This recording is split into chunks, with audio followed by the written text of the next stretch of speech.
अखिल जगस्वामी साप सदा शिव मल्हारी मणिमल्ल संहारक ऐश्वर्य प्रदाता शक्तिदाता जय दुरी गणाधीशित आदिरुद्र श्री मातंड भैरवा।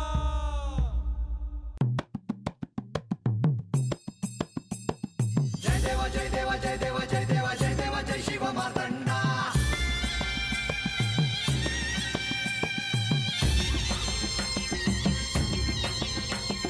जय देवा जय देवा जय देवा जय देवा जय देवा जय शिव मार्तंडा। हरिवर्धन मल्हारी तुझी प्रचंडा। अगडतून नगारा सोन्याची जेजुरी देव गेले जेजुरा निळा घोडा। अगडतून नगारा सोन्याची जेजुरी देव गेले जेजुरा निळा घोडा। पावमे तोडा कमरी कर पटा बिहिर मस्तकी तुरा। खोबऱ्याचा कुटका भंडाऱ्याचा भडका बोल अहंकारा सदानंदाचा येळकोट। सदानंदाचा येळकोट। जय देवा जय देवा जय देवा जय देवा जय देवा जय शिव मार्तंडा। जय देवा जय देवा जय देवा जय देवा जय देवा जय शिव मार्तंडा। हरिवर्धन मल्हारी तुझी प्रचंडा। जय देवा जय देवा जय देवा जय देवा जय देवा जय शिव मार्तंडा। हरिवर्धन मल्हारी तुझी प्रचंडा।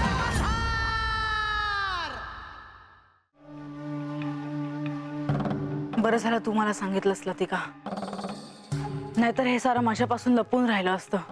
ते महत्वाचं नाही, आता तू लगेच काहीतरी ठरवणं महत्वाचं आहे.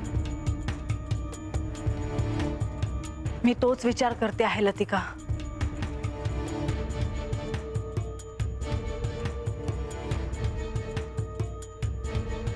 मी ठरवलं आहे.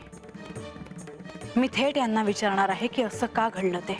तुला त्यांच्या भेटीत काय झालं हे कळायला हवं. ते तर मला कळेलच.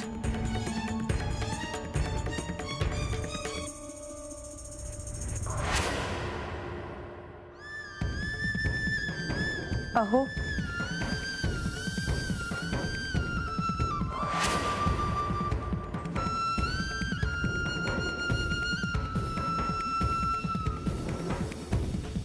मी काय म्हणते,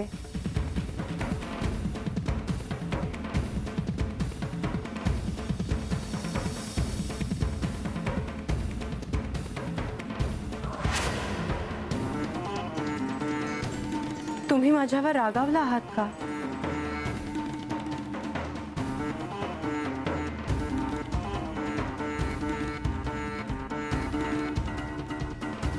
तुम्ही माझ्याशी असं कधी वागत नाही. देवी, तुम्ही देवेंद्रांची बाजू घेतलीत. हो, तुम्हाला स्वगृही लवकर जायचं आहे म्हणून, की देवेंद्रांचं काहीच चुकलं नाही? मला विष्णू लोकात परत जायचं आहे हे सत्य आहे, जे मी तुम्हाला स्पष्ट सांगितलं आहे, लपवून ठेवलं नाही. परंतु देवेंद्र काय करतायत हे आपण जाणतो. एक पिता म्हणून बानू सुखी व्हावी, तिची इच्छा पूर्ण व्हावी असं त्यांना वाटणं स्वाभाविक आहे. परंतु ते मर्यादेचं उल्लंघन करतायत देवी. तुम्ही हेही लक्षात घ्यावं की भूतकाळात त्यांच्या हातून एक पाप घडलं होतं. स्वतःच्याच कन्येच्या वधाची आज्ञा त्यांनी दिली होती. कुठेतरी पापक्षालनासाठी ते हे सारं करत असावेत. परंतु तुम्ही आणि मी या इथे हे जे रूप बदलून आपलं दायित्व पार पाडतो आहोत, तो सर्वस्वी आपला निर्णय आहे. तेव्हा आपण कोण आहोत हे सांगण्याचा निर्णय देखील आपलाच असेल. त्यात देवेंद्रांनी असा हस्तक्षेप करणं मला कदापि पटणार नाही.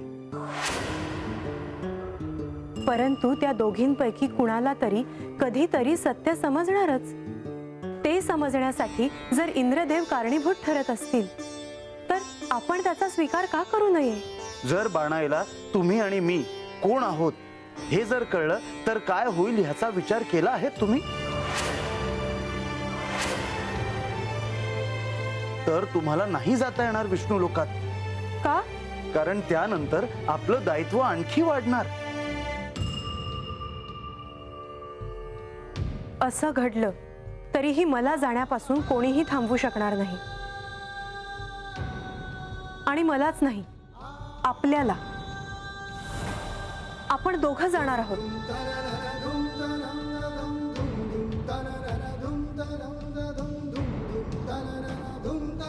ते एवढं सोपं नाही.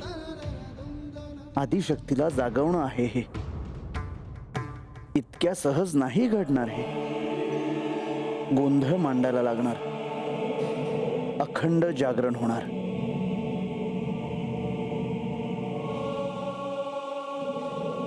काय झालं? काय म्हणाले श्री खंडेराय? तुम्ही बानूला सहाय्य करत आहात हे त्यांना कळलं तर नाही ना? ते रागावले तर नाही ना? अहो सांगा ना, काय घडलं? देवी, किती अधीर झाला आहात सगळं काही ऐकायला. तुम्ही माझी उत्सुकता अजून ताणू नका. काय घडलं जेजुरीत ते सांगा बरं. आपल्या कन्येच बानूचे भवितव्य दैदिप्यमान आहे. मी स्पष्टपणे श्री खंडेरायांसमोर आपली बाजू मांडली आणि ते देखील काहीही बोलले नाही. खरंच? बानूला सत्याचा साक्षात्कार व्हावा यासाठी पिता म्हणून मी माझे कर्तव्य पार पाडतो आहे हे मी श्री खंडेरायांना सांगितलं. आणि ते देखील जाणतात की मी न्यायाच्या चौकटीत राहूनच माझे कार्य करतो आहे. बरं देवी, त्यावेळी तिथे प्रधानजी आणि लक्ष्मी देवी सुद्धा उपस्थित होत्या. पण ते काहीच म्हणाले नाहीत.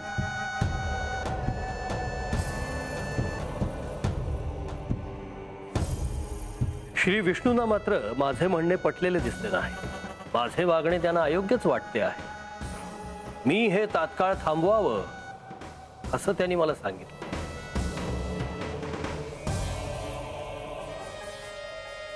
आणि लक्ष्मी देवी, त्यांना सुद्धा हे सर्व अयोग्य आहे असंच वाटतं आहे का?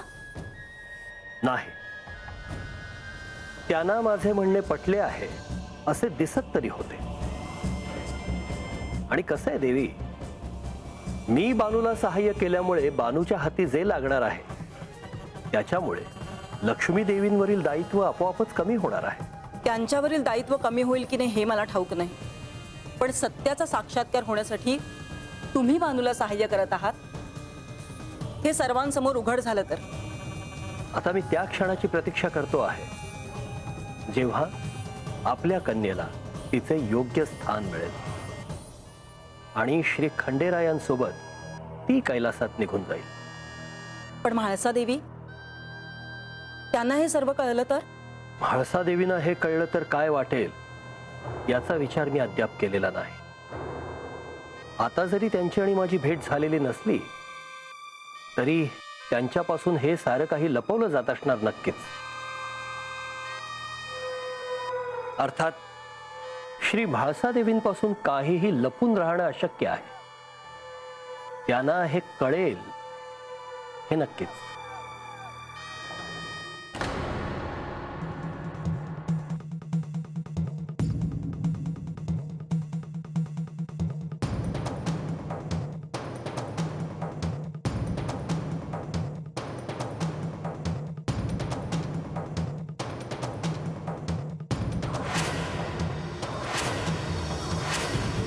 मी तुम्हालाच भेटायला येत होते. मीही तुम्हा सगळ्यांनाच भेटायला येत होते. हो, परंतु देवेंद्र आता गेले आहेत. माझ्या अपरोक्ष गुप्त भेटी होतात, मला काहीही सांगितलं जात नाही. हे कितपत योग्य आहे? श्री खंडेरायांनी आम्हाला आणि देवेंद्रांना बोलवलं होतं. तुम्हाला का बोलवलं नाही हे श्री खंडेरायच सांगू शकतील. याचा अर्थ वस्तुस्थिती बदलत नाही. माझ्यापासून काहीतरी लपवलं जात आहे हे नक्की. माझ्यावर सिंहासनाचे दायित्व आहे हे सांगायला मात्र हे कधी विसरत नाही. असं नसावं. काय घडलं हे श्री खंडेराय तुम्हाला सांगतीलच. मला जर हे सगळं सांगणारच आहेत तर मी तिथे असू शकले असते. खरंच रागवू नका. देवेंद्र आले होते, त्यांच्याशी देवांना बोलायचं असेल. हे मला किती आणि काय सांगतील हे कळेलच. पण मला अजून एक गोष्ट खटकते आहे. तुम्हाला असं नाही वाटत की देवेंद्रांचं जेजुरीत येणं जाणं वाढलं आहे? त्यांचा हस्तक्षेप प्रमाणापेक्षा जास्त होतो आहे. परंतु ते बानूचे पिताही आहेत. हो, हे एक नवीनच आहे. आतापर्यंत त्यांच्यात दुरावा होता, आता समेट झाला आहे. त्यांनी केलेल्या पापाचे परिमार्जन करण्याचा त्यांचा प्रयत्न सुरू आहे. योग्यच बोलते आहे ना मी देवी? म्हाळसा, तुमचा माझ्यावर तर राग नाही ना? खरं तर आधी मला वाईट वाटलं होतं की तुम्ही यात सहभागी आहात, पण मी तुमच्यावर नाही रागवू शकत. येते मी.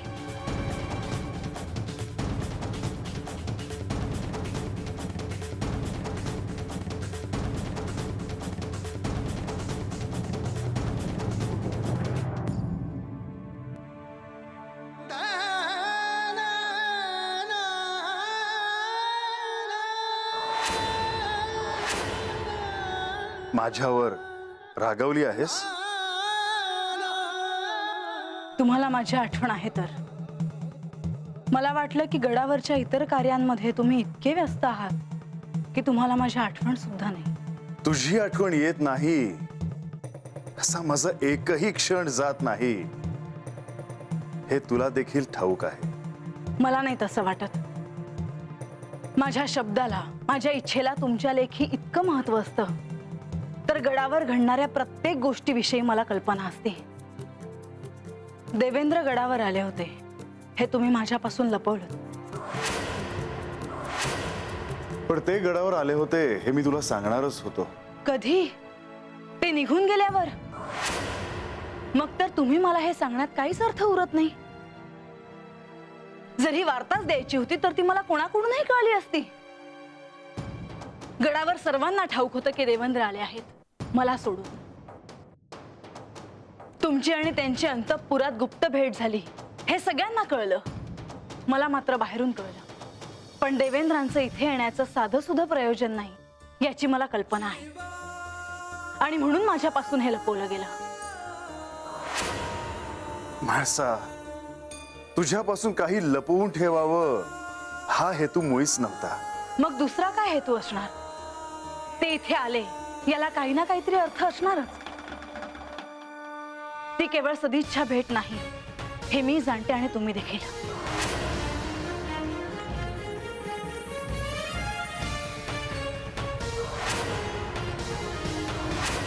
म्हाळसा, मी तुझ्यापासून काहीही लपवून ठेवणार नाही.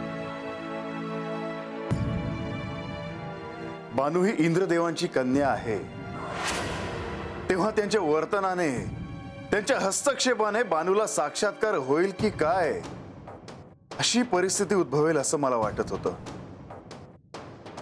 त्यांचे हे वर्तन योग्य नाही हे त्यावेळी मला आणि प्रधानजींना जाणवलं, आणि म्हणून आम्ही इंद्रदेवांना गडावर बोलवून घेतलं.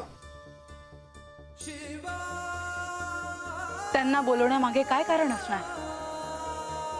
ते बानूला सहाय्य करणार आहेत हे स्पष्टच आहे. तुम्ही बानूशी विवाह केला ते मी सहन केले, पण माझ्या मनात राहून राहून तो विचार येतोच की तुम्ही माझ्यापासून दूर जाल. गडावर आता काय घडतं आहे याची तुम्हाला देखील कल्पना आहे, आणि असं असताना त्यांनी बानूला सहाय्य केलं तर मी अजून अस्वस्थ होईन.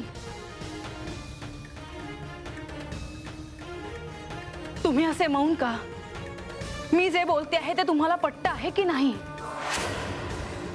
तुम्ही त्यांना समज दिली असेलच, हो ना?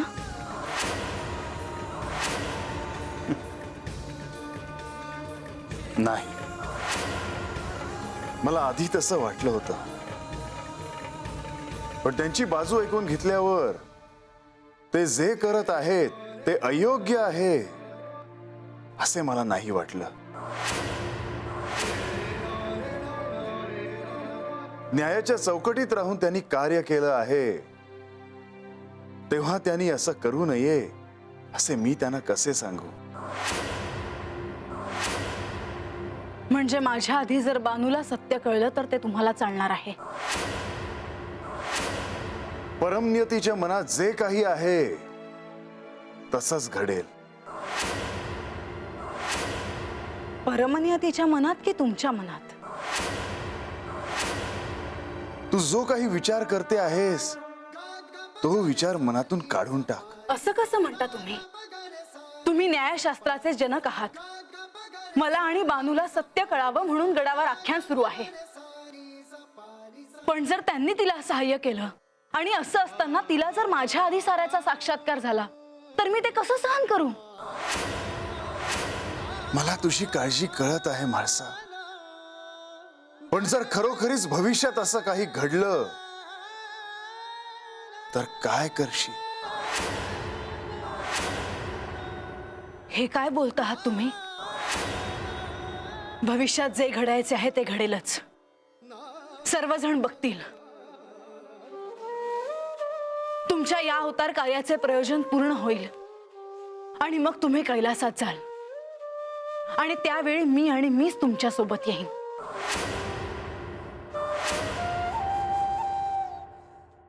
आणि जर तसे झाले नाही तर माझ्या क्रोधाला सर्वांना सामोरं जावं लागेल.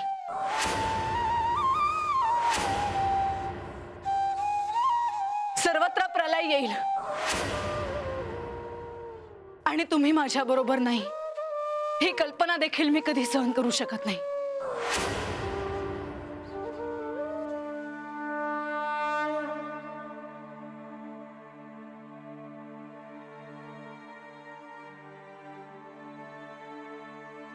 मला माझ्या प्रश्नांची उत्तरं मिळवण्यासाठी नारद मुनींना भेटायचे आहे आणि तुम्ही जर त्यांना बोलवणं पाठवलं तर बरं होईल.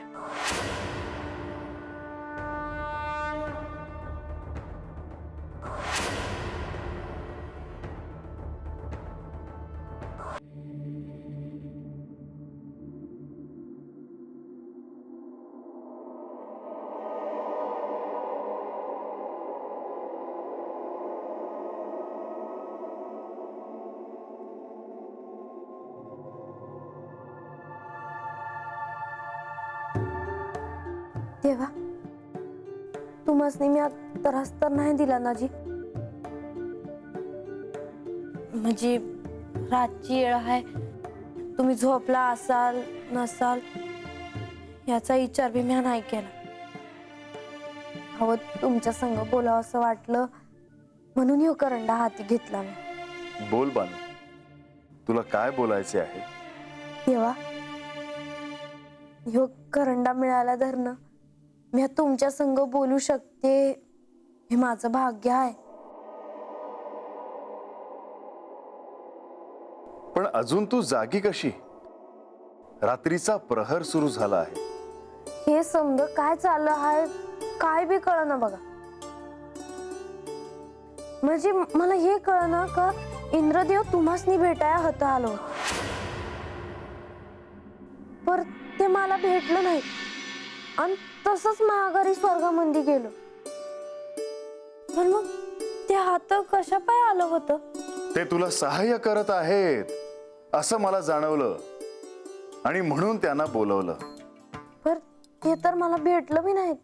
ते तुला भेटले, ते तुझ्याशी बोलले, त्यांनी तुला शंखाबद्दल सारं काही सांगितलं.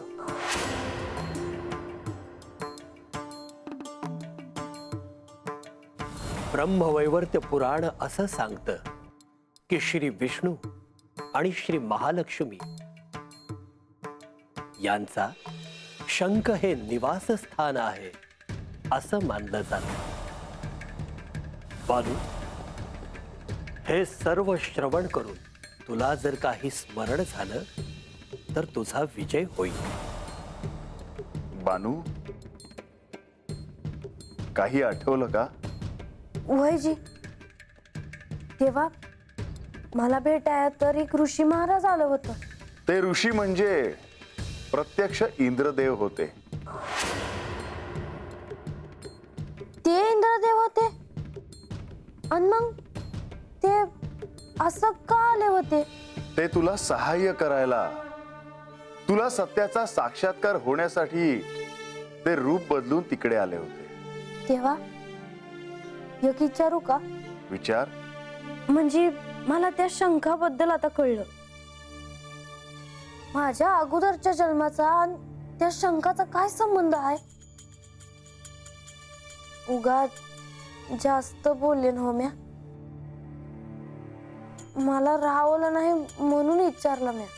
बानू, केवळ त्या शंखाबद्दलच नाही तर अशा अनेक सुचिन्हांबद्दल तुला कळणार आहे. आणि त्यासाठी सिद्ध राहा. गतजन्म शोधण्याच्या प्रवासात ते अत्यंत महत्वाचे ठरणार आहेत. म्हणजे मला काय काय कळणार आहे का तेव्हा?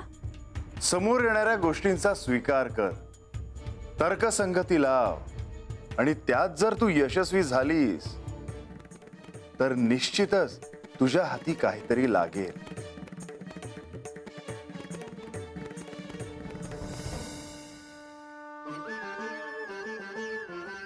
परमनियतीच्या मनात जे आहे ते घडल्या वाचून राहणार नाही.